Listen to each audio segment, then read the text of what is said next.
for this one? All right, well then that's it, I guess. All right, quick thoughts on Tecmo Bowl. After giving it a little more time than I did initially, I'm gonna go ahead and give the points to this game for sure because I think for its time, it's actually a really competent football game. Um, like you do have a lot of control over the different characters that you have. You control the passes and plays and all that good stuff. I think for like the very first like major football game, I think it's not too bad to play. That being said, I'll be fully honest. I'm probably really not the right person to have looked over this game because like I enjoy like most sports at least watching casually, but football isn't exactly my thing. So playing it like looking at the plays, I had to just kind of like look at it raw. I can't make predictions based on like what would be like in a. I just don't watch a lot of football. It's not a sport I'm as familiar with. But based on what I've played, what I saw there, you have a lot of team variety. You have a coach mode, you have a 2-player mode, so you can go up against people, which of course is kind of the standard for sports games.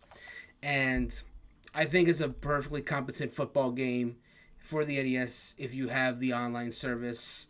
That being said, this is a harder game to sell than some of the other sports games because I did mention before I started playing that it is a little more arcadey because it's not completely authentic football. Like the amount of players are not quite the same in that regard.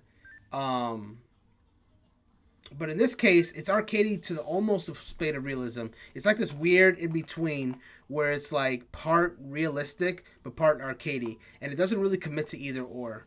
So I feel like if you're looking for an arcadey football game, there's probably better options. And of course, if you're looking for realistic football, then obviously you got to be playing your you got to be hitting up Madden and whatnot if that's what you really want. The problem is that a lot of EA sports games, for better or for worse, don't really come to Switch anymore. They kind of abandoned the Switch. So if you have a Switch and you need a football game, you could do worse than Tecmo Bowl. It's considered a classic for a reason. I know a lot of people have fond memories of this being like their big football game, and you could do worse. But I do think there's other better football game options out there. Speaking as someone from the outside looking in. And that's pretty much all I have to say about that. You need a football game that you have on your Switch. It's there. You could do worse, but there's better options out there. And that's pretty much my